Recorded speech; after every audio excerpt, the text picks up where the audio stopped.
സഹോദരി സഹോദരന്മാരെ, നിങ്ങളോട് പിന്നെയും സംസാരിക്കാൻ എനിക്ക് കഴിഞ്ഞതിൽ ഞാൻ വളരെ നന്ദിയുള്ളവനാണ്. നാം ഈ മാസം ചിന്തിച്ചു കൊണ്ടിരുന്നത് എങ്ങനെയാണ് മറ്റ് സഭകളിൽ നിന്ന് CFC ഏതൊക്കെ കാര്യങ്ങളിലാണ് വ്യത്യസ്തമായിരിക്കുന്നതെന്നാണ്.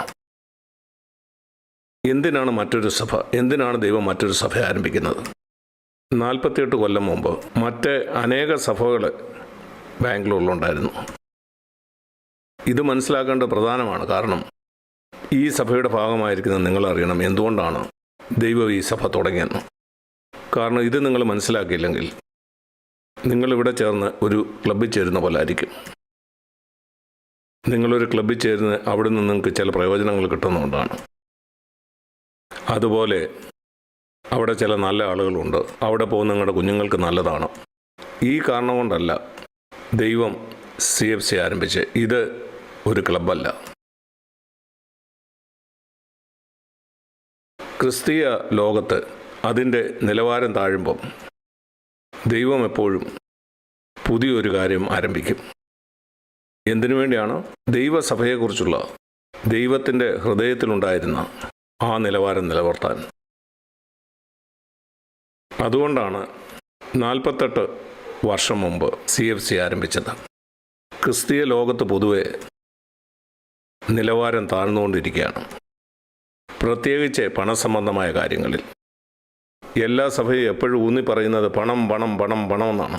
നിങ്ങൾ ദശാംശം കൊടുത്തോ, പാസ്റ്റർക്ക് ശമ്പളം കൊടുക്കണം, പണം ചോദിച്ചുകൊണ്ട് അമേരിക്കയിലേക്ക് മറ്റും കത്തുകൾ അയക്കുക. ഞങ്ങൾ തീരുമാനിച്ചു, അന്ന് ഞാനും യാനുമേ ഉള്ളൂ, ഞങ്ങൾ രണ്ടുപേരും ഞങ്ങളുടെ കുടുംബങ്ങളും നമ്മളെ ഈ കാര്യത്തിൽ തികച്ചും വ്യത്യസ്തരായിരിക്കണം. ഒരിക്കലും നമ്മൾ പണം ചോദിക്കുകയില്ല. പണം സ്വീകരിക്കാൻ സ്വോത്രകാഴ്ചയുടെ പാത്രം ഒരിക്കലും എടുക്കില്ല. ഞങ്ങൾ രണ്ടുപേരും ഒരിക്കലും ശമ്പളം വാങ്ങിയില്ല. കഴിഞ്ഞ 48 കൊല്ലമായിട്ട് ഒരിക്കലും ഞങ്ങൾ ശമ്പളം വാങ്ങിയില്ല. CFCയിൽ നിന്ന് മാത്രമല്ല, ഒരു സഭയിൽ നിന്നും. അത് അത്യപൂർവമാണ്.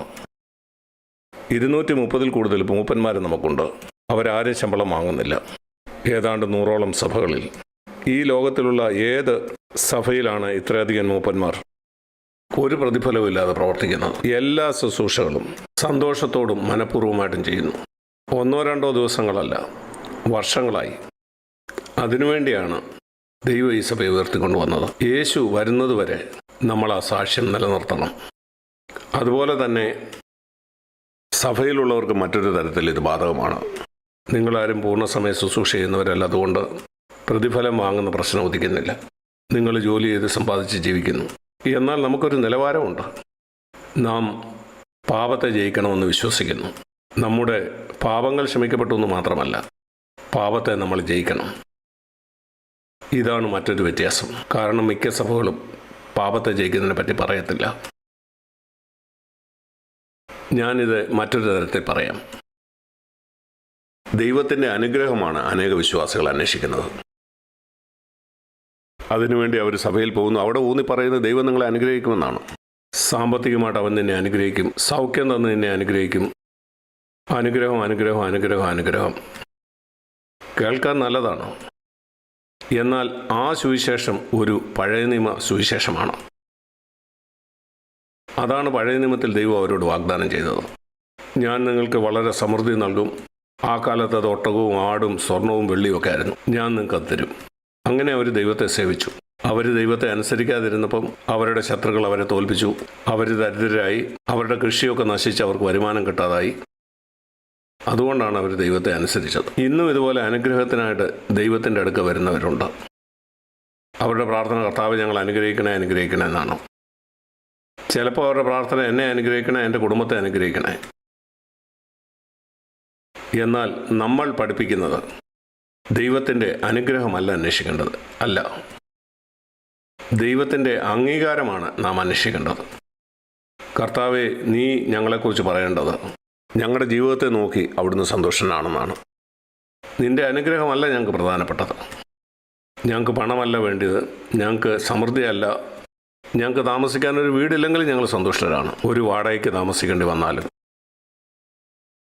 ഒരു പ്രശ്നവുമില്ല.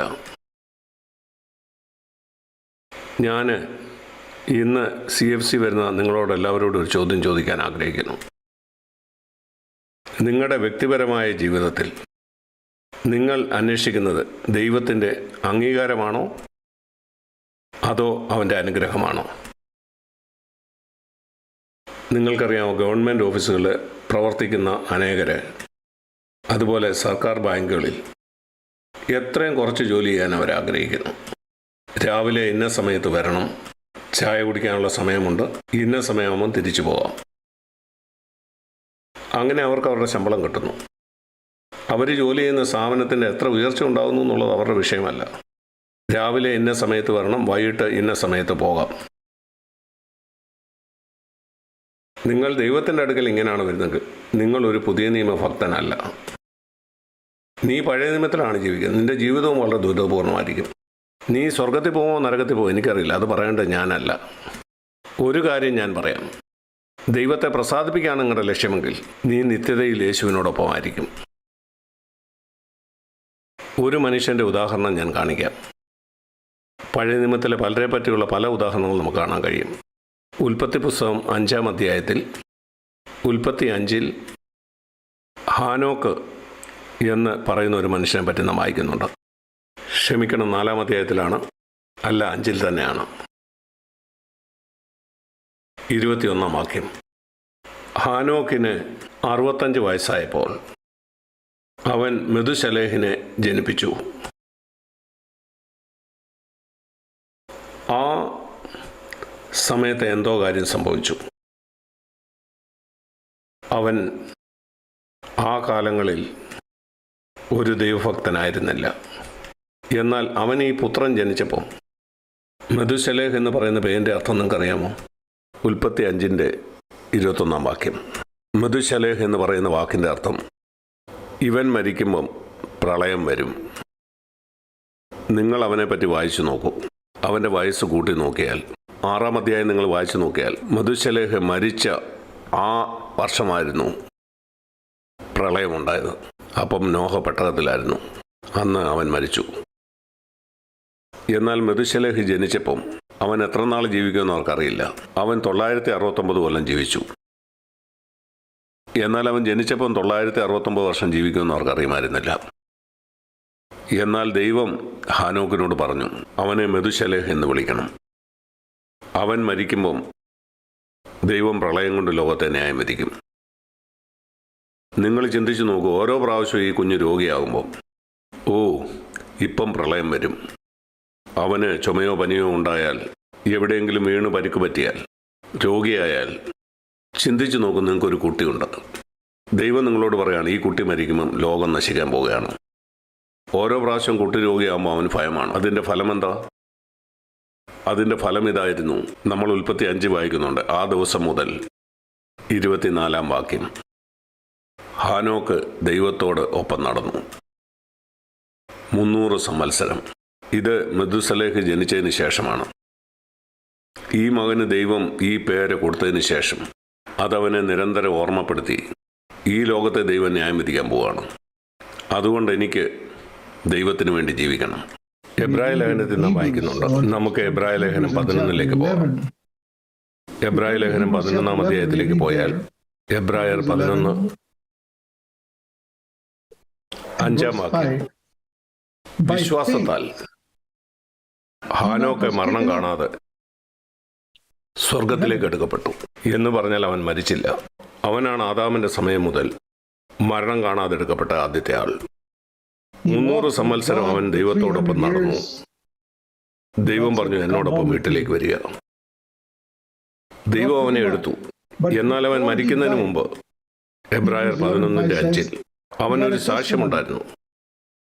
ആ സാക്ഷ്യം ദൈവത്താൽ അവൻ അനുഗ്രഹിക്കപ്പെടുന്നില്ല. ഇത് കേൾക്കുക, ദൈവം അവനെ അനുഗ്രഹിച്ചു അല്ല, ആ സാക്ഷ്യം ഇതായിരുന്നു, അവൻ ദൈവത്തെ പ്രസാദിപ്പിച്ചു. ഒരു ദിവസം കർത്താവ് വരുമ്പം നാമും എടുക്കപ്പെടും. ഹാനോക്ക് എങ്ങനെ എടുക്കപ്പെട്ടോ അതുപോലെ തന്നെ ഞാൻ എടുക്കപ്പെടും, നിങ്ങളും എടുക്കപ്പെടും. എന്നാൽ ആ എടുക്കപ്പെടുന്നതിന് മുമ്പ് എബ്രായർ 11:5 ആ സാക്ഷ്യം നിങ്ങൾക്കുണ്ടായിരിക്കുമോ? ഈ ഭൂമിയിലെ എൻ്റെ ജീവിതം ദൈവത്തിന് പ്രസാദമായിരുന്നു. ഇതാണ് CFCയുടെ ശുശ്രൂഷ. എൻ്റെ പ്രിയ സഹോദരി സഹോദരന്മാരെ, ഞാൻ നിങ്ങളോട് പറയട്ടെ, ഇതാണ് നിങ്ങളുടെ ലക്ഷ്യമെങ്കിൽ, ദൈവത്തിന്റെ അനുഗ്രഹം നേടുക മാത്രമാണ് നിങ്ങളുടെ ലക്ഷ്യമെങ്കിൽ, എൻ്റെ പ്രിയ സഹോദരി സഹോദരന്മാരെ, താഴ്മയായിട്ട് ഞാൻ നിങ്ങളോട് പറയുകയാണ്, ദയവായിട്ട് മറ്റേതെങ്കിലും ഒരു സഭയിൽ പോവുക. മറ്റേതെങ്കിലും സഭയിൽ പോകാനായിട്ട് നിങ്ങളെ ഉപദേശിക്കുന്ന മറ്റൊരു സഭയും കാണുകയില്ല. നമ്മൾ മാത്രമേ ഉള്ളൂ. കാരണം ആളുകളിലൂടെ വന്ന് അവരുടെ സമയം വെറുതെ പാഴാക്കണ്ട. നീ സ്വർഗത്തിലേക്ക് പോവുകയാണെന്ന് പറഞ്ഞ് ആളുകളെ വഞ്ചിക്കാൻ നാം ആഗ്രഹിക്കുന്നില്ല. നീ കർത്താവിനെ നിന്റെ രക്ഷകനായി സ്വീകരിച്ചു, ഇനി നീ ഒന്നും ചെയ്യേണ്ട ആവശ്യമില്ല. അല്ല, നമ്മളിവിടെ ആളുകളെ നിത്യതയ്ക്ക് വേണ്ടി ഒരുക്കുകയാണ്. വിശ്വാസം മൂലമാണ് രക്ഷയെന്ന് നാം വിശ്വസിക്കുന്നു. എന്നാൽ യാക്കോബ് 2 പ്രവൃത്തിയില്ലാത്ത വിശ്വാസം അതിനെപ്പറ്റി പറയുന്നത് അത് ചത്ത വിശ്വാസമാണെന്നാണ്. നമ്മൾ ചത്ത വിശ്വാസത്തെക്കുറിച്ചല്ല പറയുന്നു. പ്രവൃത്തിയില്ലാത്ത വിശ്വാസം ചത്ത വിശ്വാസമാണ്. യാക്കോബ് 2 അത് പല പ്രാവശ്യം പറയുന്നുണ്ട്. നിങ്ങൾക്ക് ആ വാക്യം അറിയില്ലെങ്കിൽ നമുക്കതൊന്നും നോക്കാം. തൊട്ടടുത്ത ലേഖനം, യാക്കോബിന്റെ ലേഖനം 2-ാം അധ്യായം. ഇവിടെ പറയുന്നു, നിനക്ക് വിശ്വാസം ഉണ്ടെന്ന് പറയുന്നു, ഞാൻ പ്രവൃത്തികളെ കുറിച്ച് പറയുന്നു. 18-ാം വാക്യം, ഒരാൾ പറയുകയാണ്, എനിക്ക് വിശ്വാസമുണ്ട്, നിനക്ക് പ്രവൃത്തികളുണ്ടോ? പ്രവൃത്തി കൂടാത്ത വിശ്വാസമുണ്ടോ? ഞാനും എൻ്റെ വിശ്വാസം പ്രവൃത്തികളിലൂടെ കാണിച്ചു തരാം. 22-ാം വാക്യത്തിൽ അവൻ്റെ പ്രവൃത്തിയോടുകൂടെ വിശ്വാസം വ്യാപരിച്ചു എന്നാണ് എഴുതിയിരിക്കുന്നത്. 21-ാം വാക്യത്തിൽ അബ്രഹാം നീതീകരിക്കപ്പെട്ടത് തൻ്റെ മകനായ ഇസ്ഹാക്കിനെ യാഗപീഠത്തിൽ അർപ്പിച്ചിട്ടാണ്. അബ്രഹാമിന്റെ വിശ്വാസം തെളിയിക്കപ്പെട്ട തൻ്റെ മകനായ ഇസ്ഹാക്കിനെ യാഗപീഠത്തിൽ അർപ്പിച്ചാണ്. നിങ്ങളെങ്ങനെയാണ്? ഒരു കാര്യം വിട്ടുകളയാൻ ദൈവം പറയുമ്പോൾ നിങ്ങളങ്ങനെ ചെയ്യുന്നുണ്ടോ? അതാണ് വിശ്വാസത്തിന്റെ പ്രവൃത്തി. അശ്ലീലചിത്രം കാണുന്ന വിട്ടുകളയാൻ നിങ്ങളോട് ദൈവം പല പ്രാവശ്യം പറഞ്ഞിട്ടില്ലേ? അത് നിന്നെ നശിപ്പിക്കുമെന്ന്. നീ വിട്ടുകളഞ്ഞിട്ടുണ്ടോ? അല്ലെങ്കിൽ നിന്റെ ഭാര്യയോടോ ഭർത്താവിനോടോ കോപിക്കരുതെന്ന് നീ വിട്ടുകളഞ്ഞിട്ടുണ്ടോ? നിനക്ക് വിട്ടുകളയാൻ ആഗ്രഹമുണ്ടോ? പ്രവൃത്തി ഇല്ലാത്ത വിശ്വാസം ചത്തതാണ്. 20-ാം വാക്യത്തിൽ അങ്ങനെയുള്ളവരെ എന്താ വിളിക്കുന്നത് അറിയാമോ? വെറുതെ മനുഷ്യൻ എന്നാണ്. ഞാൻ നിങ്ങളെ അങ്ങനെ വിളിക്കുന്നില്ല. യാക്കോബ് 2:20 അങ്ങനെയാണ് പറയുന്നത്. അത് പരിശുദ്ധാത്മാവ് പറയുന്നതാണ്. പരിശുദ്ധാത്മാവ് പറയുന്നത് നീ വെറുതെ മനുഷ്യനാണ്. ഓഹോ, ഞാനല്ല പറയുന്നത്. സഭയിൽ വരുന്നവരെ വെറുതെ മനുഷ്യൻ എന്ന് വിളിക്കുക, ഇത് ഞാൻ പറയുന്നതല്ല. നിങ്ങൾ യാക്കോബ് 2:20 വായിച്ചു നോക്കുക. നീ വെറുതെ മനുഷ്യനാണ്. നിന്റെ വിശ്വാസം പ്രവൃത്തികൾ ഇല്ലാത്തതാണെങ്കിൽ അത് വ്യർത്ഥമായിട്ടുള്ള കാര്യമാണ്. കേടായ ഒരു മൊബൈൽ കൊണ്ട് നിങ്ങൾക്ക് എന്താണ് പ്രയോജനം? നിങ്ങൾ പറയാണ് ഇത് ആപ്പിളിന്റെ ഫോണാണ്, എന്നാൽ അതിനകത്തൊന്നുമില്ല, ശൂന്യമാണ്, അത് പ്രവർത്തിക്കുന്നില്ല. എന്തെങ്കിലും പ്രയോജനമുണ്ടോ? നമുക്ക് കാണാം, അബ്രഹാം തൻ്റെ മകനെ യാഗമാക്കിയതിലൂടെ തൻ്റെ വിശ്വാസം യഥാർത്ഥമാണെന്ന് തെളിയിച്ചു. നമുക്ക് കാണാം 22-ാം വാക്യത്തിൽ കാണുന്ന വിശ്വാസം അവൻ്റെ ആ പ്രവൃത്തിയിലൂടെ ശരിയായ ഒരു വിശ്വാസമാണ് തനിക്കുള്ളതെന്ന് അവൻ തെളിയിച്ചു. CFCയിലൂടെ നാം പ്രസംഗിക്കുന്ന അതാണ്. പ്രവൃത്തി ഇല്ലാത്ത വിശ്വാസം മരിച്ചതാണ്. എഫേസ്യ ലേഖനത്തിൽ നമുക്കത് കാണാം. ഞാനിത് നിങ്ങളെ കാണിക്കാനുള്ള കാരണം ഇത് നമ്മൾ പ്രസംഗിക്കുന്ന ഒരു കാര്യം മാത്രമല്ല, ഇതാണ് ദൈവവചനം പറയുന്നത് കാണിക്കാനാണ്. ഇത് നമ്മൾ കാണുന്നത് എഫേസ്യർ 2:8 കൃപയാലല്ലോ നിങ്ങൾ വിശ്വാസം മൂലം രക്ഷിക്കപ്പെട്ടിരിക്കുന്നത്, അതിന് നിങ്ങൾ കാരണമല്ല, അത് ദൈവത്തിൻ്റെ ദാനമാണ്, അത് നമ്മുടെ പ്രവർത്തികൾ കാരണമല്ല, അതുകൊണ്ട് ആർക്കും പ്രശംസിക്കാൻ കഴിയില്ല. ഓ സാക് ബ്രദറെ, ഒരു പ്രവൃത്തിയും കാരണമല്ലെന്നല്ലേ? അല്ലല്ല, അതല്ല പറയുന്നത്. നിങ്ങൾ ഒരു പ്രവൃത്തി ചെയ്തതുകൊണ്ട് അല്ല. അതിനർത്ഥം നിങ്ങളുടെ പാപക്ഷമ നിങ്ങൾക്ക് ലഭിച്ച് നിങ്ങൾ ചെയ്ത ഏതെങ്കിലും പ്രവൃത്തി കാരണമല്ല. നിങ്ങളുടെ പാപത്തിന്റെ ശിക്ഷയിൽ നിന്ന് ഉള്ള രക്ഷയെ പറ്റിയാണ് ഇവിടെ പറയുന്നത്. നിങ്ങളുടെ 1 കോടി നല്ല പ്രവൃത്തികൾ പാപത്തിന്റെ ശിക്ഷയിൽ നിന്ന് നിങ്ങളെ രക്ഷിക്കുകയില്ല. യേശു മരിച്ചുകൊണ്ടാണ് നിങ്ങൾക്ക് കിട്ടിയത്. നിങ്ങൾക്ക് പ്രശംസിക്കാനൊന്നുമില്ല. അതുകൊണ്ടാണ് എഫേസ്യർ 2 പറയുന്നത് നിങ്ങളുടെ പ്രവൃത്തികൾ കാരണമല്ല എന്ന്. എന്നാൽ നിങ്ങൾ രക്ഷിക്കപ്പെട്ടവനാണെങ്കിൽ നിന്റെ രക്ഷ ശരിയായിരുന്നെന്ന് നിനക്ക് എങ്ങനെ അറിയാം? നിന്നെ തന്നെ വഞ്ചിക്കുകയല്ലെന്ന്. അടുത്ത വാക്യം, 10-ാം വാക്യം, നാം അവൻ്റെ കൈപ്പണിയായി സൽപ്രവൃത്തികൾക്കാട്ടി സൃഷ്ടിക്കപ്പെട്ടിരിക്കുന്നു. നാം അത് ചെയ്തു പോരേണ്ട ദൈവം അവ മുന്നൊരുക്കിയിരിക്കുന്നു. രക്ഷിക്കപ്പെട്ട നീ അത് ചെയ്യണം. അങ്ങനെയാണ് നീ തെളിയിക്കുന്നത് നീ യഥാർത്ഥത്തിൽ ഒരു ദൈവവൈതലാണെന്ന്. നിന്റെ ജീവിതം തന്നെ മാറിയെന്ന്. ഞാൻ ഓർക്കുന്നു, എനിക്ക് 19.5 വയസ്സുള്ളപ്പം എൻ്റെ ജീവിതം പൂർണ്ണമായിട്ടും ഒരു പുതിയ ദിശയിലേക്ക് പോകുവാനായിട്ട് തുടങ്ങി.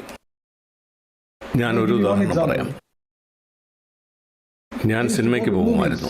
ഞാനന്ന് നേവൽ ബേസിലായിരുന്നു. എൻ്റെ കൂട്ടുകാരെയൊക്കെ വിളിച്ച് ഞങ്ങളെല്ലാവരും കൂടെ സിനിമ കാണാനായിട്ട് പോകുമായിരുന്നു. എന്നാൽ യേശുവിനെ എൻ്റെ രക്ഷിതാവായി സ്വീകരിച്ചപ്പം ഈ സിനിമ കാണാനുള്ള ആഗ്രഹം പൂർണ്ണമായിട്ട് എന്നെ വിട്ടുപോയി. എനിക്ക് പിന്നീട് ഒരിക്കലും സിനിമ കാണാനുള്ള ആഗ്രഹമില്ലായിരുന്നു. എന്നാൽ അപ്പോൾ എൻ്റെ കൂട്ടുകാരൻ്റെ അടുത്ത് വന്നു, നേവൽ ബേസിലുള്ള സിനിമാ ഹാളിൽ ഒരു പുതിയ സിനിമ വന്നിട്ടുണ്ട്, പോയി നമുക്കത് കാണാം. അവരോട് ഞാൻ വരുന്നില്ലെന്ന് പറയാനുള്ള ധൈര്യം എനിക്കുണ്ടായിരുന്നില്ല. ഇപ്പം ഞാനൊരു ക്രിസ്ത്യാനിയാണ്, എനിക്ക് താല്പര്യമില്ല. യേശുവിനെ രക്ഷിതാവായി സ്വീകരിച്ചിട്ട് കുറച്ച് ദിവസങ്ങളേ ആയിട്ടുള്ളൂ. ഞാനായിരുന്നു മുമ്പ് അവരെ വിളിച്ചുകൊണ്ടുപോയിരുന്നത്. ഇപ്പോൾ അവരെന്നെ വിളിക്കുകയാണ്. ഞാൻ എന്താ ചെയ്തതെന്നറിയാമോ? ഞാൻ അവരോടൊപ്പം പോയി. ഞാൻ അങ്ങനെ പോയിക്കൊണ്ടിരുന്നപ്പോൾ ആന്തരികമായി ഞാൻ കരഞ്ഞുകൊണ്ടിരുന്നു, കർത്താവേ, എന്തെങ്കിലും ചെയ്ത് എന്നെ ഇതിൽ രക്ഷിക്കണേ, എനിക്ക് സിനിമ കാണാൻ പോകണ്ട. ഞാൻ നടന്നുകൊണ്ടിരിക്കുകയാണ്. അവിടേക്ക് ഏതാണ്ട് 1/2 കിലോമീറ്റർ ദൂരമുണ്ട്. ഞാൻ കരഞ്ഞുകൊണ്ടേയിരുന്നു.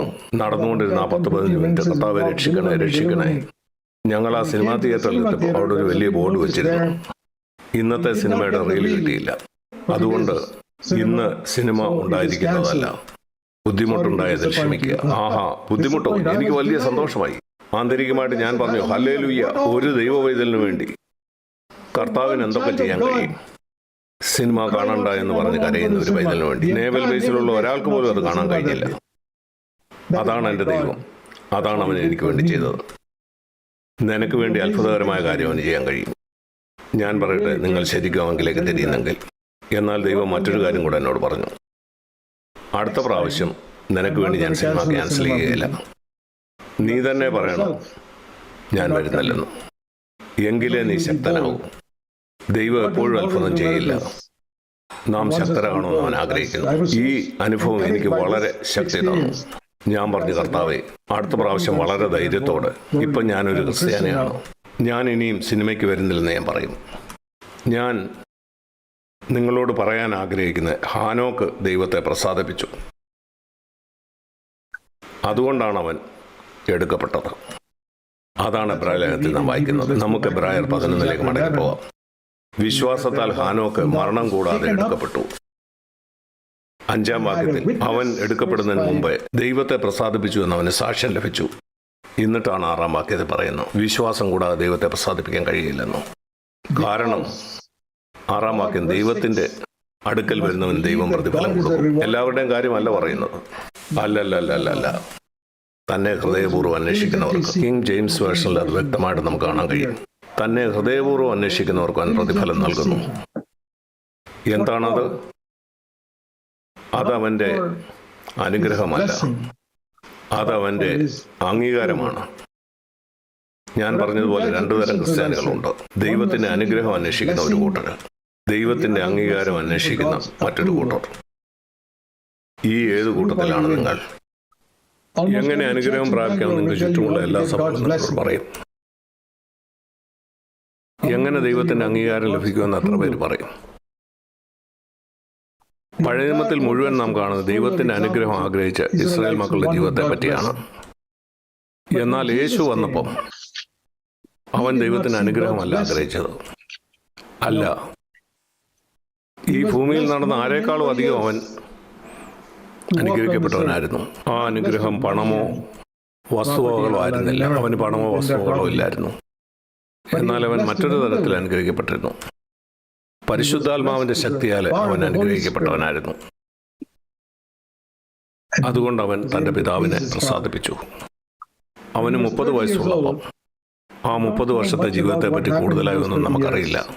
ലൂക്കോസ് 2 രേഖപ്പെടുത്തിയിരിക്കുന്ന ഈ കാര്യം ഒഴികെ അവൻ ദേവാലയത്തിൽ ദൈവവചനത്തെപ്പറ്റി പുരോഹിതന്മാരോട് സംസാരിക്കുന്നു. അതുപോലെ അവൻ്റെ അമ്മ മറിയയും അവൻ്റെ ലോകപ്രകാരമുള്ള പിതാവ് യോസെഫിനെയും അവൻ അനുസരിച്ചെന്നു. അവൻ അവരെ അനുസരിച്ചു. ഈ 30 കൊല്ലവും യേശു എന്താണ് ചെയ്തതെന്ന് ഞാൻ ഒറ്റ വാക്കി നിങ്ങളോട് പറയാം. യേശുവിനെ അനുഗമിക്കുന്നതിനെ കുറിച്ച് നാം പാടാറുണ്ട്. നമ്മൾ പാടും, അനുഗമിക്കും. എല്ലായിടത്തും എപ്പോഴും ഞാൻ യേശുവിനെ അനുഗമിക്കും. യേശുവിനെ അനുഗമിക്കുക എന്ന് പറഞ്ഞാൽ എന്താണ്? അവൻ ജീവിച്ച പോലെ ജീവിക്കുക, അവൻ ചെയ്തത് ചെയ്യുക.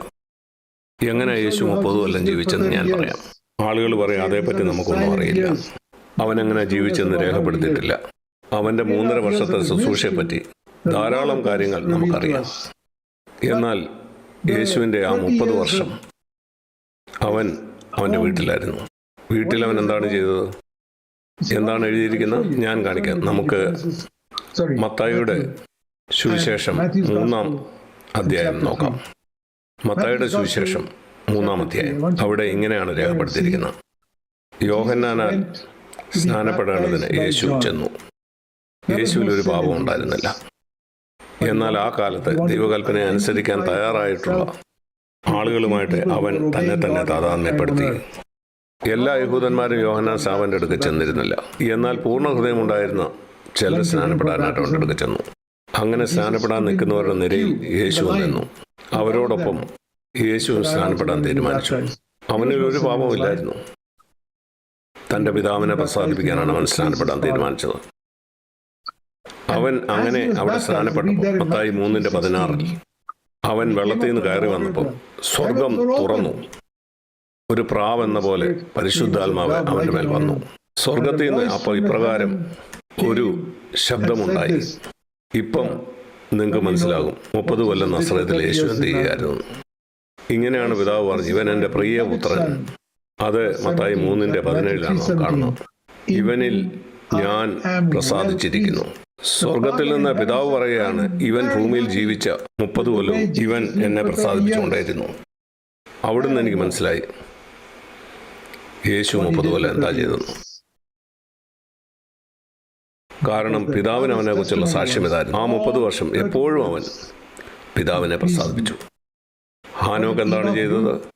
അവൻ എടുക്കപ്പെടുന്നതിന് മുമ്പ് ദൈവത്തെ പ്രസാദിപ്പിച്ചു. യേശുവിനെ പറ്റി പിതാവ് പറഞ്ഞ എന്താ? അവൻ സ്നാനപ്പെട്ടപ്പം പിതാവ് ഇവനെ പ്രസാദിച്ചിരിക്കുന്നു.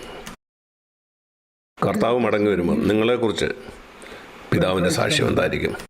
ദൈവം എന്നെ അനുഗ്രഹിച്ചു എന്നാണോ? അതോ ദൈവം എൻ്റെ ജീവിതത്തിൽ സന്തുഷ്ടനാണെന്നാണോ? അതാണ് നമ്മൾ CFCയിൽ പ്രസംഗിക്കുന്നത്. എങ്ങനെയാണ് ദൈവത്തെ പ്രസാദിപ്പിക്കേണ്ടത്? നമുക്ക് മത്തായിയുടെ സുവിശേഷം അതിൻ്റെ 5-ാം വാക്യം നോക്കാം. അവിടെ യേശു മലയിൽ ശിഷ്യന്മാരോട് സംസാരിക്കുകയാണ്. അവിടെ ഒരു കാര്യം ഞാൻ കാണിക്കാം. ഈ ഗിരിപ്രഭാഷണത്തിൽ യേശു നമ്മളോട് പറയുന്ന നിങ്ങളുടെ ശത്രുക്കളെ സ്നേഹിക്കുക. മത്തായി 5:44. കാരണം സ്വർഗസ്ഥനായ പിതാവിന് നിങ്ങൾ മക്കളാകേണ്ടത്. മത്തായി 5:45. സ്വർഗസ്ഥനായ പിതാവ് എന്താണ് ചെയ്തുകൊണ്ടിരിക്കുന്നത്? വളരെ ശ്രദ്ധിച്ച് വായിക്കുക. മത്തായി 5:45. അവൻ നല്ലവരുടെ മേലും ദുഷ്ടന്മാരുടെ മേലും തൻ്റെ സൂര്യനെ ഉദിപ്പിക്കുന്നു. നീതിമാന്മാരുടെ മേലും നീതി കെട്ടവരുടെ മേലും മഴ പെയ്യിക്കുന്നു. ആ ഒറ്റ വാക്യം എടുക്കുക. മത്തായി 5:45. ആ നാളുകളിൽ മിക്കവാറും എല്ലാവരും കൃഷിക്കാരാണ്. ഇന്നത്തെ പോലെ ജോലി ചെയ്യാനായിട്ട് ഓഫീസുകൾ ഉണ്ടായിരുന്നില്ല. എല്ലാവരും കൃഷിക്കാരായിരുന്നു. അവർക്ക് നിലങ്ങളും കൃഷിയുമുണ്ട്. അവർക്ക് വേണ്ടി ഏറ്റവും പ്രധാനപ്പെട്ട കാര്യം വെയിലും അതുപോലെ മഴയും വേണം.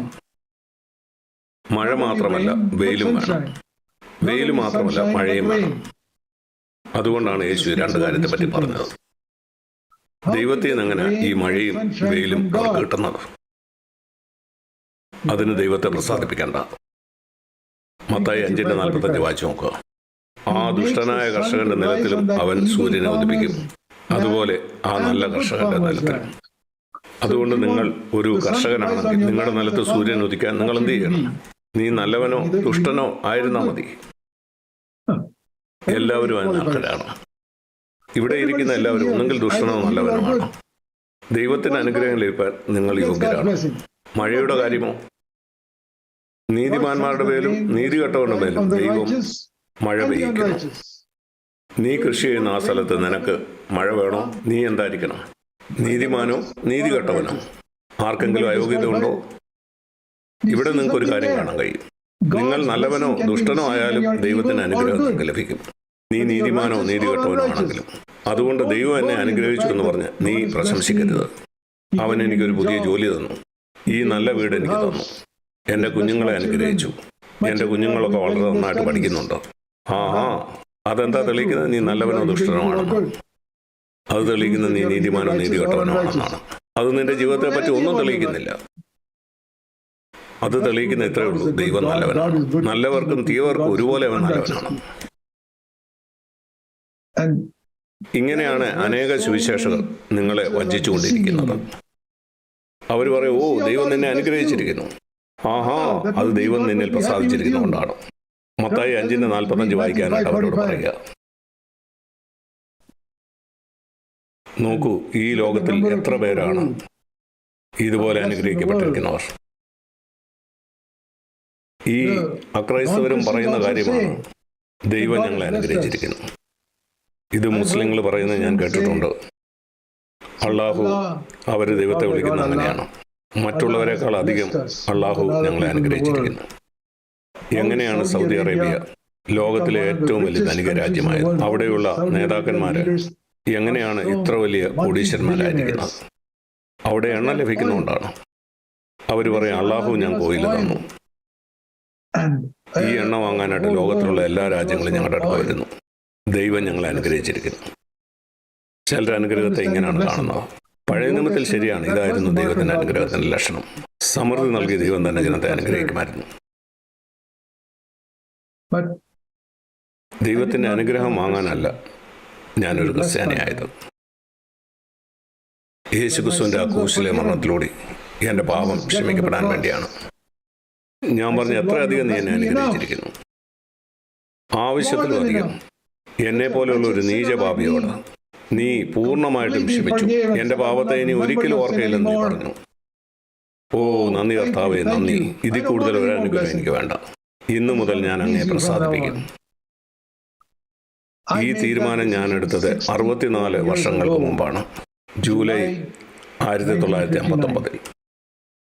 ദൈവം എൻ്റെ സാക്ഷിയാണ്. ഞാനെല്ലാം കൃത്യമായി ചെയ്തു എന്നല്ല പറയുന്നത്. എന്നാൽ ഞാനതിനുവേണ്ടി ശ്രമിച്ചു. ഇപ്പോഴും പരിശ്രമിക്കുന്നു, ശ്രമിച്ചുകൊണ്ടേയിരിക്കുന്നു. അതുകൊണ്ട് എൻ്റെ പ്രാർത്ഥന ഇതല്ല, കർത്താവേ എന്നെ അനുഗ്രഹിക്കണേ, അനുഗ്രഹിക്കണേ, അനുഗ്രഹിക്കണേ. ശരിയാണ്, എന്നെ അനുഗ്രഹിക്കണേ എന്ന് പ്രാർത്ഥിക്കുന്നതിൽ ഒരു തെറ്റുമില്ല. എന്നാൽ പ്രാഥമികമായിട്ട് എനിക്ക് ദൈവത്തിൽ നിന്ന് വേണ്ട അനുഗ്രഹം പാപത്തിൽ നിന്നുള്ള സ്വാതന്ത്ര്യമാണ്. നോക്കൂ, നിങ്ങൾ ക്യാൻസർ വന്ന് മരിക്കാൻ പോവാണ്. ഗുരുതരമായ ക്യാൻസർ.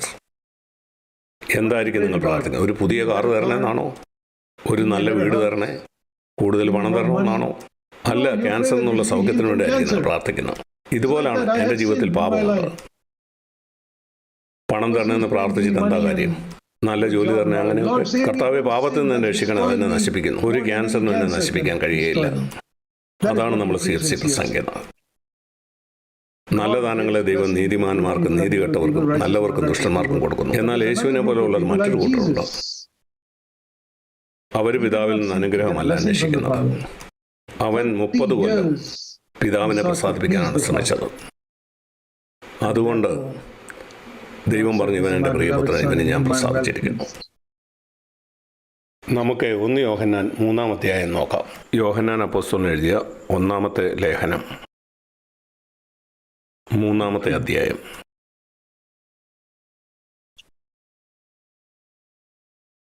ആദ്യം ഞാൻ 2-ാം അധ്യായത്തിൽ നിന്ന് ഒരു വാക്യം വായിച്ച് നിങ്ങളെ കേൾപ്പിക്കാം. 1 യോഹന്നാൻ 2-ാം അധ്യായം. ഇതവൻ വിശ്വാസികളോട് പറയുന്നതാണ്. എൻ്റെ കുഞ്ഞുങ്ങളെ, 1 യോഹന്നാൻ 2:28. അവൻ പ്രത്യക്ഷനാകുമ്പോൾ അവൻ്റെ സന്നിധിയിൽ നമുക്ക് ധൈര്യം ഉണ്ടായിരിക്കണം. അവൻ്റെ സന്നിധിയിൽ നിന്ന് ലജ്ജിച്ച് പിന്മാറുന്ന കൂട്ടത്തിലാകരുത്. അവൻ വരുമ്പം. കുഞ്ഞുങ്ങളെ എന്നവൻ പറയുന്നത് വിശ്വാസികളെ കുറിച്ചാണ്. അവൻ വിശ്വാസികളോട് പറയാണ്, എൻ്റെ പ്രിയപ്പെട്ട സഹോദരീസന്മാരെ, വിശ്വാസികളുടെ ഇടയിൽ, ഈ CFCയിൽ ഇരിക്കുന്ന വിശ്വാസികളായ നിങ്ങളുടെ ഇടയിൽ 2 കൂട്ടം ആളുകളുണ്ടായിരിക്കും. എല്ലാവരും വിശ്വാസികളാണ്, എന്നാൽ 2 കൂട്ടരുണ്ട്. കർത്താവ് ഇപ്പം പ്രത്യക്ഷനായാൽ നിങ്ങളിൽ ചിലർക്ക് ധൈര്യമുണ്ടായിരിക്കും. അതേ കർത്താവ്, അങ്ങ് വരുന്നതിനായിട്ട് സ്വത്രം, ഞങ്ങൾ അങ്ങേക്കായിട്ട് കാത്തിരിക്കുന്നു. അങ്ങനെയുള്ള നിങ്ങൾ നിത്യമായിട്ട് കർത്താവിൻ്റെ അടുക്കലേക്ക് എടുക്കപ്പെടും. എന്നാൽ CFCയിൽ ഇരിക്കുന്ന മറ്റൊരു കൂട്ടരുണ്ട്. അവർക്ക് ലജ്ജയുണ്ടാവും. അവർ പറയും, കർത്താവെ ഇപ്പോൾ വരരുത്, നിരപ്പ് പ്രാപിക്കേണ്ട പല കാര്യങ്ങളും എനിക്കുണ്ട്.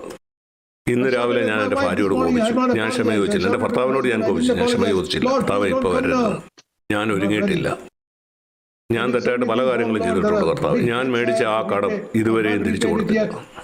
കർത്താവ് 2-3 കൊല്ലം കഴിഞ്ഞിട്ട് വന്നാൽ മതി. കർത്താവ് കാത്തിരിക്കില്ല. കർത്താവ് മടങ്ങി വരുമ്പോൾ 2 കൂട്ടം വിശ്വാസികൾ ഉണ്ടായിരിക്കും. ചിലർക്ക് ധൈര്യമുണ്ടായി, കർത്താവെ അവിടുന്ന് വേഗം വരണേ. എന്നാൽ ചിലർ ലജ്ജ കൊണ്ട് പിന്മാറിപ്പോകും. നിങ്ങൾക്കറിയാമോ എന്തുകൊണ്ടാണെന്ന്? അവരന്വേഷിച്ചത് ദൈവത്തിൻ്റെ അനുഗ്രഹമാണ്, അവൻ്റെ അംഗീകാരമല്ല. CFCയിൽ നമ്മൾ ആളുകളെ ഒരുക്കുകയാണ്, കർത്താവ് മടങ്ങി വരുമ്പം അവനോട് കൂടെ എടുക്കപ്പെടാനായിട്ട്. ഇവിടെ പറയുന്ന സന്ദേശങ്ങൾ ആ ദിവസത്തിന് വേണ്ടി നിങ്ങളെ ഒരുക്കുകയാണ്. നിങ്ങൾ മറ്റ് സഭകളിൽ പോയാൽ അവർക്ക് നിങ്ങളുടെ പണം മതി. കർത്താവിൻ്റെ വരവിന് വേണ്ടി എങ്ങനെ തയ്യാറാവുമെന്ന് അവർ നിങ്ങളോട് പറയത്തില്ല. എന്നാൽ നീതിയെക്കുറിച്ച് നമ്മൾ പ്രസംഗിക്കണം. 1 യോഹന്നാൻ 2:29 വാക്യം. യേശു നീതിമാനാണെന്ന് നിങ്ങൾക്കറിയാമെങ്കിൽ നിങ്ങൾക്ക് മനസ്സിലാകും ആരാണ് വീണ്ടും ജനിച്ചത്, ആരാണ് വീണ്ടും ജനിക്കാത്തത്. നീതി ചെയ്യുന്നവനൊക്കെയും ദൈവത്തിൽ നിന്ന് ജനിച്ചിരിക്കുന്നു. യേശു നീതിമാനാണെന്ന് നിങ്ങൾക്കറിയാമെങ്കിൽ നിങ്ങൾക്ക് മനസ്സിലാവും നീതി ചെയ്യുന്ന ഓരോരുത്തരും അവര് ദൈവത്തിൽ നിന്ന് ജനിച്ചതാണ്. പാപത്തോട് കളിച്ചുകൊണ്ടിരിക്കുന്ന ഓരോരുത്തരും അവൻ വീണ്ടും ജനിച്ചവനാണ് ചിന്തിച്ച് അവനെ വഞ്ചിക്കുകയാണ്. അവൻ വീണ്ടും ജനിച്ചവനല്ല. ഞാൻ പറയുന്നത് യാദൃച്ഛികമായിട്ട് പാപത്തിൽ വീണ ഒരാളെ പറ്റിയല്ല, അതിൽ തന്നെ വസിക്കുന്നവരെ പറ്റിയാണ്. പിന്നെയും പിന്നെയും പിന്നെയും അവനത് ബോധ്യമാകുന്നില്ല, മാനസാന്തരപ്പെടുന്നില്ല. അവൻ ദൈവത്തോടോ മനുഷ്യനോടോ ക്ഷമ ചോദിക്കുന്നില്ല.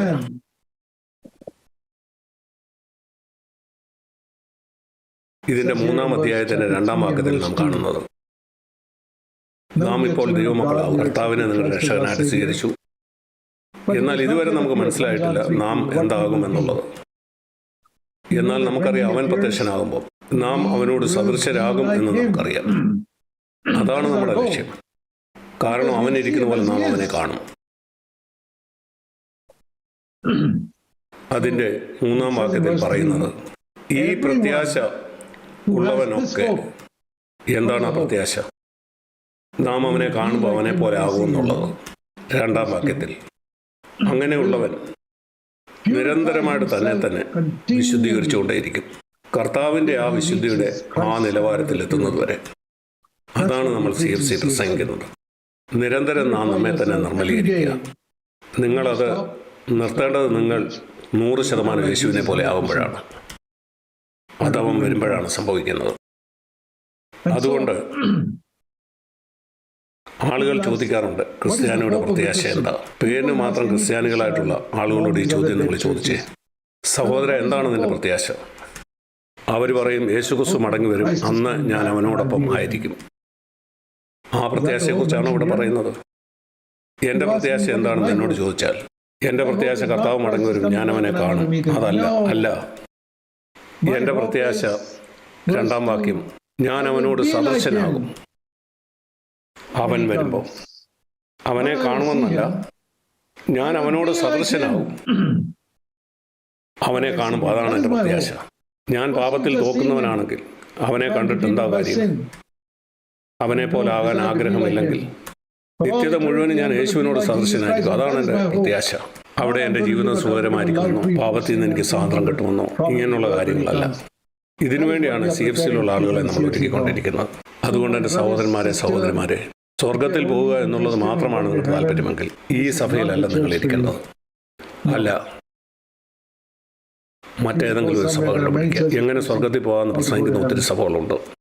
എന്നാൽ ദൈവത്തെ പ്രസാദിപ്പിക്കുന്നതിൽ നിങ്ങൾക്ക് താല്പര്യമുണ്ടെങ്കിൽ ഹാനോക്കിനെ പോലെ നിങ്ങൾക്ക് വിശ്വാസത്തിന്റെ പ്രവൃത്തി ആഗ്രഹിക്കുന്നെങ്കിൽ, കർത്താവ് മടങ്ങി വരുമ്പോൾ അവനെ പോലെ ആകണമെന്ന് ആഗ്രഹിക്കുന്നു, അതിൽ മുന്നേറുന്നവനാണെങ്കിൽ നമ്മുടെ ഈ പ്രസംഗപീഠത്തിന്റെ മുമ്പിൽ എഴുതിയിരിക്കുന്നത് പോലെ നമുക്ക് പൂർണ്ണതയിലേക്ക് മുന്നേറാം എന്നാണ് ഇവിടെ എഴുതിയിരിക്കുന്നത്. ചില ആളുകൾ ഇങ്ങനെ പറയാറുണ്ട്, സഹോദരൻ സാഗ്ലർ നിങ്ങൾ ചിന്തിക്കുക നിങ്ങൾ പൂർണ്ണത ഉള്ളവരാണെന്നാണ്. ഞാൻ പറയുക അല്ല. എന്താണ് ഞങ്ങളുടെ പ്രസംഗപീഠത്തിൽ എഴുതിയിരിക്കുന്നത്? ഞങ്ങളുടെ പ്രസംഗപീഠത്തിൽ എഴുതിയിരിക്കുന്നത് നമുക്ക് പൂർണ്ണതയിലേക്ക് മുന്നേറാമെന്നാണ്. ഈ ഓട്ടം നമ്മൾ ഓടി തീർന്നിട്ടില്ല, ഇത് ഓടിക്കൊണ്ടേയിരിക്കുകയാണ്. ഇതുവരെ ആ ഫിനിഷിംഗിൽ എത്തിയിട്ടില്ല. പൂർണ്ണതയെക്കുറിച്ച് സംസാരിക്കാതെ നിങ്ങൾ ചിന്തിക്കുന്നത് നിങ്ങൾ പൂർണ്ണരാണെന്നോ? ഞങ്ങൾ പൂർണ്ണരാണെന്ന് ചിന്തിക്കുന്നില്ല. പൂർണ്ണതയിൽ നിന്ന് വളരെ ദൂരെയാണ്. എന്നാൽ ഞങ്ങൾ ആ ഓട്ടം ഓടുകയാണ് യേശുക്രിസ്തുവിനെ പോലെ ആകാനുള്ള ആഗ്രഹത്തിൽ. അങ്ങനെ ഞങ്ങളുടെ സ്വർഗീയ പിതാവിന് ഞങ്ങളെക്കുറിച്ച് ഇങ്ങനെ പറയാൻ കഴിയുന്നു, ഇവൻ എൻ്റെ പ്രിയപുത്രനാണ്, ഇവൾ എൻ്റെ പ്രിയപുത്രിയാണ്, ഇവരിൽ ഞാൻ പ്രസാദിച്ചിരിക്കുന്നു. എൻ്റെ ജീവിതത്തിൽ എത്രയോ പ്രാവശ്യം ഞാൻ ദൈവത്തിന് മുമ്പാകെ കരഞ്ഞിട്ടുണ്ട്, കർത്താവേ ഇവൻ എൻ്റെ പ്രിയപുത്രനാണെന്ന്, എന്നെക്കുറിച്ച് അങ്ങേക്ക് പറയാൻ കഴിയുമോ? ഇവനിൽ ഞാൻ പ്രസാദിച്ചിരിക്കുന്നുവെന്ന്. എനിക്ക് സ്വർഗത്തിലോ ഭൂമിയിലോ ഇതല്ലാതെ മറ്റൊന്നും വേണ്ട. നീ എന്നെ പ്രസാദിച്ചിരിക്കുന്ന എന്നെക്കുറിച്ച് പറയുന്ന ഒഴികെ ഈ ഭൂമിയിൽ ഒന്നും ഞാൻ ആഗ്രഹിക്കുന്നില്ല. നിത്യതയിലും കൊട്ടാരമോ കിരീടമോ ഒന്നും എനിക്ക് ആഗ്രഹമില്ല. അങ്ങ് എന്നെ പ്രസാദിച്ചിരിക്കുന്നു എന്നുള്ള കാര്യം മാത്രം മതി. യേശുവിനെ കുറിച്ച് അങ്ങ് ഇപ്രകാരം പറഞ്ഞു, ഇവൻ എൻ്റെ പ്രിയപുത്രൻ, ഇവനിൽ ഞാൻ പ്രസാദിച്ചിരിക്കുന്നു. അതെന്നെപ്പറ്റി അങ്ങ് പറയാൻ ഞാൻ ആഗ്രഹിക്കുന്നു. അതിനുവേണ്ടി എന്ത് വില കൊടുക്കാനും ഞാൻ തയ്യാറാണ്. എന്തും ഒരു കാര്യം നീ എന്നോട് വിട്ടുകളയാൻ പറഞ്ഞു. അത് പാപകരമല്ലെങ്കിൽ, അതെന്റെ ആത്മീയ പുരോഗതിയെ തടയുന്നതാണെങ്കിൽ ഞാൻ അത് വിട്ടുകളയും. എന്റെ പണം വൃഥാ കളയാൻ ഞാൻ ആഗ്രഹിക്കുന്നില്ല. എന്റെ പണവും എന്റെ സമയവും ചെലവഴിക്കുന്നതിൽ വിശ്വസ്തനായിരിക്കാൻ ഞാൻ ആഗ്രഹിക്കുന്നു. എനിക്ക് അങ്ങയെ പ്രസാദിക്കണം. മരിക്കുമ്പോൾ സ്വർഗത്തിൽ പോവുകയല്ല എൻ്റെ താല്പര്യം. മറ്റൊരു കാര്യം ഫോഷ്ക്ക് അവരുടെ വായിൽ ഉണ്ടായിരുന്നില്ല. 5-ാം വാക്യം. നമുക്ക് പലതരത്തിൽ കള്ളം പറയാം. നിങ്ങൾ ആത്മീയനല്ലാതിരിക്കും, നിങ്ങൾ ആത്മീയനാണെന്നൊരു ധാരണ ആളുകൾക്ക് കൊടുക്കുന്നതിലൂടെ. നിങ്ങൾക്കറിയാം, അപ്പോസ്തല പ്രവൃത്തിയിൽ നാം വായിക്കുന്ന 1-ാമത്തെ പാവം അതായിരുന്നു. അനന്യാസിനെക്കുറിച്ചും സഫീറയെക്കുറിച്ചും 5-ാം അധ്യായത്തിൽ നാം വായിക്കുന്നുണ്ട്. ഒരുപക്ഷെ 1,00,000 രൂപയ്ക്ക് അവരവരുടെ ഭവനം വിറ്റു. അതിനുശേഷം 50,000 കൊടുത്തിട്ട് മുഴുവൻ കൊടുത്തതുപോലെ അവർ ഭാവിച്ചു. ദൈവത്തിന് അവരുടെ 1 രൂപയുടെ പോലും ആവശ്യമുണ്ടായിരുന്നില്ല. എന്നാൽ അവരെല്ലാം കൊടുക്കുന്നതായിട്ട് അവർ ഭാവിച്ചു. പത്രോസ് അവരെ തുറന്നു കാട്ടി. ആ ഭാര്യയും ഭർത്താവിനെ അവർ മരിച്ചു.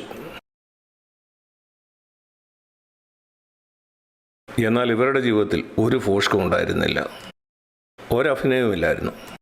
ആന്തരികമായ ആത്മീയരല്ലാത്തപ്പോൾ അവരങ്ങനെയാണെന്ന് അഭിനയിച്ചില്ല. അവർ കളങ്കമില്ലാത്തവരായിരുന്നു. ഞാൻ നിങ്ങളോട് പറയട്ടെ, അവരൊരു ചെറിയ കൂട്ടമാണ്. ദൈവത്തെ പ്രസാദിപ്പിക്കാൻ ആഗ്രഹിക്കുന്നവരുടെ സംഖ്യ വളരെ വളരെ കുറവാണ്. ഞാൻ ഓർക്കുന്നു, വളരെ വലിയൊരു കൂട്ടം ആളുകൾ CFCയിൽ വന്നപ്പം ഞാൻ ചോദിച്ചു, കർത്താവേ, ഇവിടെ ഏതാണ്ട് 600-ൽ പരം ആളുകളുണ്ട്. ഇവരിൽ എത്ര പേര് ശിഷ്യന്മാരായിട്ടുണ്ട്? 600 പേര് CFCയിലുണ്ടെന്ന് എനിക്ക് പ്രശംസിക്കാം. ഒരുപക്ഷെ ദൂതന്മാർ അവിടെ ഇരിക്കുന്നവരെ എണ്ണിയാൽ ഒരുപക്ഷെ അവർ പറയും, സായ്ക്ക് ഇവിടെ 35 പേരേ ഉള്ളൂ. ഈ സഭയിൽ 35 പേരേ ഉള്ളൂ, 600 പേരെ എനിക്ക് കാണാമല്ലോ. ശരിയാണ്, അവർ അനുഗ്രഹം പ്രാപിക്കാനായിട്ട് വരുന്നു. എന്നാൽ പൂർണ്ണ ഹൃദയത്തോടെ അവനെ അനുഭവിക്കുന്നൊരു 35 ഉള്ളൂ. ഇത് എൻ്റെ ഒരു ഭാവന മാത്രമാണ്. ദൈവം എന്നോട് പറഞ്ഞെന്നല്ല ഞാൻ പറയുന്നത്. എനിക്ക് തോന്നുന്നു ദൈവം അങ്ങനെ പറയുമായിരിക്കും. യഥാർത്ഥ സംഖ്യ എനിക്കറിയില്ല, നിങ്ങളുടെ ഹൃദയം എനിക്കറിയില്ല. എന്നാൽ ഒരു കാര്യം ഞാൻ പറയാം, ഇവിടെ ഇരിക്കുന്നതിൽ മിക്ക ആളുകളുടെയും താല്പര്യം ദൈവത്തിൻ്റെ അനുഗ്രഹമാണ്. ദൈവത്തിന് നന്ദി, ഇവിടെ ഇരിക്കുന്നവർ ചിലർ ദൈവത്തെ പ്രസാദിപ്പിക്കാനായിട്ട് ആഗ്രഹിക്കുന്നവരാണ്. അങ്ങനെയുള്ളവരുടെ എണ്ണമാണ് നമ്മുടെ ഈ സഭയിൽ വർദ്ധിച്ചു വരേണ്ടത്. നിങ്ങൾ വന്നതിൽ സന്തോഷം, എന്നാൽ ദൈവത്തെ പ്രസാദിപ്പിക്കുന്നതായിരിക്കണം നിങ്ങളുടെ ആഗ്രഹം. അവസാനമായിട്ട് ഒരു കാര്യം കൂടെ ഞാൻ നിങ്ങളോട് പറയാം. അത് കാണുന്നത് ലൂക്കോസ് 9-ാം അധ്യായത്തിലാണ്. ദൈവത്തെ എങ്ങനെ പ്രസാദിപ്പിക്കാം? എങ്ങനെ അവനെ അനുഗമിക്കാൻ കഴിയും? ലൂക്കോസ് 9:23 വാക്യം. ആരെങ്കിലും എന്ന് പറഞ്ഞാൽ ആരെങ്കിലും, ഇവിടെ ഇരിക്കുന്ന ആർക്കും. യേശു ചോദിക്കുന്നു, നിനക്കെൻ്റെ പിന്നാലെ വരണോ? എൻ്റെ കാൽച്ചുവടുകളെ നിനക്ക് പിൻഗമിക്കണമോ? ആ 30 കൊല്ലം ഞാൻ നസ്രത്തിൽ ജീവിച്ച പോലെ നിനക്ക് ജീവിക്കണോ? നീ നിൻ്റെ സ്വയത്തോടെ ഇല്ല എന്ന് പറയണം. അതാണ് ഒന്നാമത്തെ കാര്യം. സ്വയത്തോടെ അതെ എന്നാണ് നാം ശിശുവായിരിക്കും തൊട്ട് പറഞ്ഞു പഠിച്ചത്. നിങ്ങൾ കണ്ടിട്ടുണ്ടോ, നിങ്ങളുടെ കൈവിരലുകൾ ഒരു ശിശുവിൻ്റെ കൈക്കുള്ളിലേക്ക് വെച്ചാൽ നിങ്ങളുടെ വിരൽ ആ കുഞ്ഞിൻ്റെ കയ്യിലേക്ക് വെക്കുന്നു, അവനത് മുറുകെ പിടിക്കും. ഈ ലോകത്തിലുള്ള എല്ലാ കുഞ്ഞുങ്ങളും അങ്ങനെയാണ്. നിങ്ങളുടെ വിരലുകളിൽ അവൻ മുറുകെ പിടിക്കും. ഈ മുറുകെ പിടിക്കുന്ന സ്വഭാവം നമ്മൾ കുഞ്ഞുങ്ങളായിരിക്കുമ്പോഴേ തുടങ്ങിയതാണ്. അവൻ വളർന്നു വരുമ്പം ഇതുപോലെ തന്നെ മണ്ണ് കണ്ടാൽ അവൻ എടുക്കും, എന്ത് കണ്ടാലും അതിനെ മുറുകെ പിടിക്കും. അവൻ്റെ സഹോദരൻ്റെ കളിപ്പാട്ടം കണ്ടാലും അതും അവൻ മുറുകെ പിടിക്കും. കൈവശമാക്കുക. അതുകൊണ്ടാണ് കുഞ്ഞുങ്ങൾ വഴക്കുണ്ടാകുന്നത്. അമ്മേ, അവൻ എൻ്റെ കളിപ്പാട്ടം എടുത്തു. ഈ തട്ടിപ്പറി നമ്മളിൽ എല്ലാവരും ഉണ്ട്. യേശു ചോദിക്കുന്നത്, നിനക്കെന്നെ അനുഗമിക്കണോ? നിൻ്റെ കൈ തുറന്നു പിടിച്ച് നിന്നെ തന്നെ നിഷേധിക്കുക, പിടിച്ചു പറിക്കേണ്ട, മരിക്കുക. ക്രൂശ് എടുക്കുക എന്ന് പറഞ്ഞാൽ നിൻ്റെ സ്വയത്തിന് മരിക്കുക. എല്ലാ ദിവസവും എന്നിട്ട് എന്നെ അനുഗമിക്കുക. ഈ 144,000 പേര് അവർ യേശു പോയിടത്തെല്ലാം അവനെ അനുഗമിച്ചു. അവരെങ്ങനെ അനുഗമിച്ച്? ഈ ക്രൂശ് എടുത്തുകൊണ്ടാണ്. അങ്ങനെ മാത്രമേ അവൻ അനുഗമിക്കാൻ കഴിയൂ. അങ്ങനെ ദൈവത്തെ പ്രസാദിപ്പിക്കാൻ കഴിയൂ. യേശു പിതാവിനെ പ്രസാദിപ്പിച്ചത് ദിനം പ്രതി ഈ ക്രൂശ് എടുത്തുകൊണ്ടാണ്. താൻ ജീവിച്ച 33.5 വർഷവും അവസാനം ഒരു മരക്കുരിശിൽ അവൻ മരിച്ചു. എന്നാൽ എല്ലാ ദിവസവും അവൻ ഒരു ആന്തരിക കുരിശ് വഹിച്ചു. സമയത്തിൻ്റെ പരിമിതി മുതൽ അതെല്ലാം ഇപ്പം കാണിക്കാനായിട്ട് കഴിയില്ല. ഉദാഹരണത്തിന് മത്തായി 12 നിങ്ങൾ വായിച്ചു നോക്കുക. പരീശന്മാർ യേശുക്രിസ്തുവിനെ കുറിച്ച് പറഞ്ഞു, ഇവൻ ഭൂതങ്ങളുടെ തലവനാണോ? അവൻ സ്വയത്തിന് മരിച്ചു. എന്നിട്ട് അവൻ അവരോട് ക്ഷമിച്ചു. മത്തായി 12 വായിച്ചാൽ നിങ്ങൾക്കത് കാണാം. നിന്നോട് ക്ഷമിച്ചിരിക്കുന്നു. അങ്ങനെയാണ് അവൻ ജീവിച്ചത്. തനിക്ക് വേണ്ടി അവൻ ഒന്നും അന്വേഷിച്ചില്ല. തൻ്റെ പിതാവിനെ പ്രസാദിപ്പിക്കാനായിട്ട് അവൻ സ്വയത്തെ ത്യജിച്ചു. അതവൻ എല്ലാ ദിവസവും ചെയ്തു. അവൻ അങ്ങനെ ജീവിക്കാതെ ലൂക്കോസ് 9:23 എന്നോടങ്ങനെ ജീവിക്കണമെന്ന് അവൻ ആവശ്യപ്പെടുമോ? ഞാൻ സത്യസന്ധമായിട്ട് പറയുകയാണ്, എൻ്റെ ജീവിതം വളരെ സന്തോഷമുള്ളതാണ്. സദൃശവാക്യം 14:14 നല്ല മനുഷ്യനെ തൻ്റെ പ്രവൃത്തിയാൽ തന്നെ തൃപ്തി വരും. എനിക്കെൻ്റെ കൈ ഉയർത്തിക്കൊണ്ട് പറയാൻ കഴിയും, ഞാൻ ആവേശത്തോടെയാണ് ജീവിക്കുന്നത്. വളരെ ആവേശത്തോടെ. സമയം പോകുന്നതനുസരിച്ച് ആ ആവേശം കൂടുകയാണ്. അതിന് കാരണം സ്വയത്തിന് അങ്ങനെ മരിക്കണമെന്ന് എനിക്ക് മനസ്സിലായതാണ്. എല്ലാ ദിവസവും അങ്ങനെ യേശുവിനെ അനുഗമിക്കാൻ കഴിയൂ. ചില കാര്യങ്ങളിൽ എന്നോട് വാദിക്കാനായിട്ട് ചില ആളുകൾ എൻ്റെ അടുക്ക വരാറുണ്ട്. ഞാൻ മൗനമായിട്ടിരിക്കും. അവർ പറയുന്നതാണ് ശരിയെന്ന് അവർക്ക് തോന്നിക്കോട്ടെ. ഞാൻ വാദിക്കാൻ പോകില്ല. കാരണം എഫേസ്യർ 6:12 പറയുന്നത്, നാം ജഡരക്തങ്ങളോട് പോരാടുന്നില്ല. നമ്മുടെ പോരാട്ടം മനുഷ്യരോടല്ല. അത് മനോഹരമായൊരു വാക്യമാണ്. എഫേസ്യർ 6:12. നമുക്ക് പോരാട്ടമുള്ളത് ജഡരക്തങ്ങളോടല്ല. എന്നാൽ നമ്മൾ പോരാടുന്നത് അത് സ്വർലോകങ്ങളിലെ ദുഷ്ടാത്മസേനയോടാണ്. അതാണ് എൻ്റെ ലക്ഷ്യം.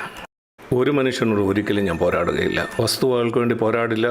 പണത്തിനു വേണ്ടി, എൻ്റെ മാനത്തിനു വേണ്ടിയോ ഒന്നിനു വേണ്ടി ഞാൻ പൊരുതില്ല. ഉപദേശത്തിൻ്റെ കാര്യത്തിൽ പോലും ഞാൻ പോരാടില്ല. ഞാൻ എൻ്റെ ഉപദേശം പറയും, നിങ്ങൾക്ക് സ്വീകരിക്കണമെങ്കിൽ സ്വീകരിക്കാം. കാരണം ഇതെൻ്റെ ജീവിതത്തിൻ്റെ ഒരു പ്രമാണമാണ്. കർത്താവ് എന്നോട് പറഞ്ഞു, നിനക്ക് സാത്താൻ്റെ മേൽ അധികാരം വേണോ?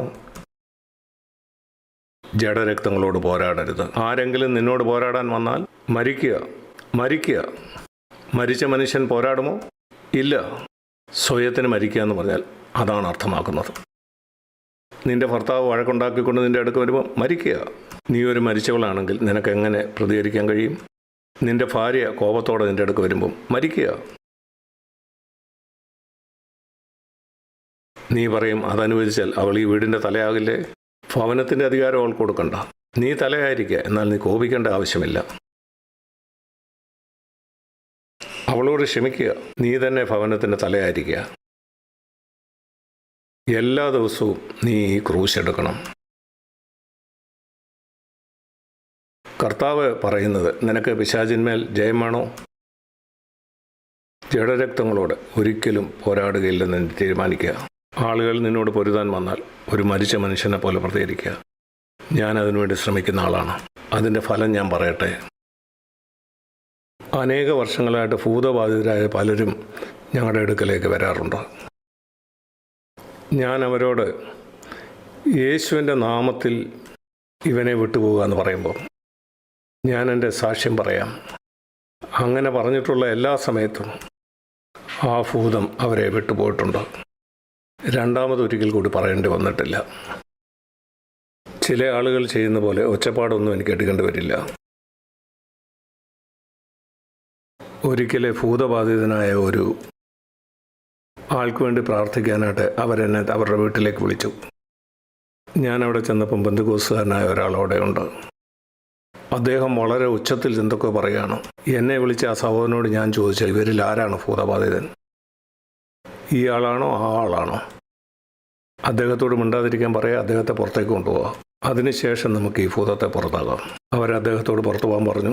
ആ സഹോദരിയുടെ ഉള്ളിലുണ്ടായിരുന്ന ഭൂതത്തോട് യേശുവിൻ്റെ നാമത്തിൽ പുറത്തു പോകാൻ ഞാൻ പറഞ്ഞു. അതിനു മുമ്പ് ഞാൻ അവളോട് പറഞ്ഞു, യേശുവിനെ എന്നെ രക്ഷകനായി സ്വീകരിക്കുക. അവിടെ വായിൽ കൂടെ മറ്റൊരു ശബ്ദത്തിൽ, ഇവളോട് യേശുവിനെ സ്വീകരിക്കാൻ പറയാം, എന്നോടല്ല.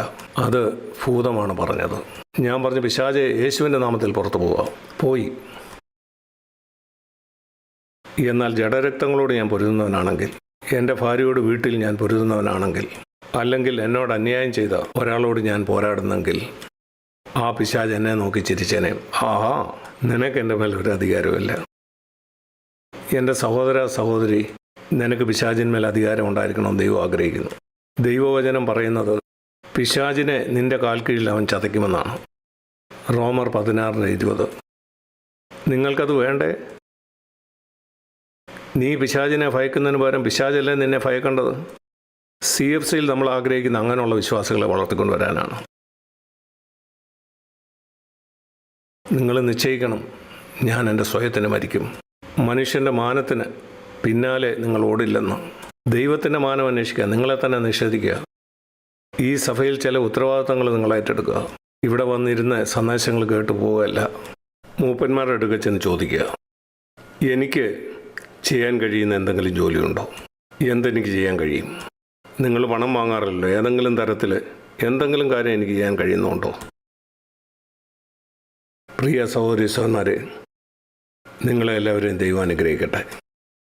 എൻ്റെ പ്രാർത്ഥന നിങ്ങൾക്കൊരു നല്ല ജീവിതം ഉണ്ടാകണം. നിങ്ങളുടെ കുഞ്ഞുങ്ങളെ ദൈവഭയത്തിൽ വളർത്തിക്കൊണ്ടുവരാനും ദൈവം നിങ്ങളെ സഹായിക്കണമെന്നാണ് എൻ്റെ ആത്മാർത്ഥമായ പ്രാർത്ഥനയാണത്. ദൈവത്തെ പ്രസാദിപ്പിക്കാൻ ശ്രമിക്കുക. അവൻ്റെ അനുഗ്രഹമല്ല അന്വേഷിക്കേണ്ടത്. കേട്ടുകൊണ്ടിരുന്നതിനായിട്ട് നന്ദി. നമുക്ക് പ്രാർത്ഥിക്കാം.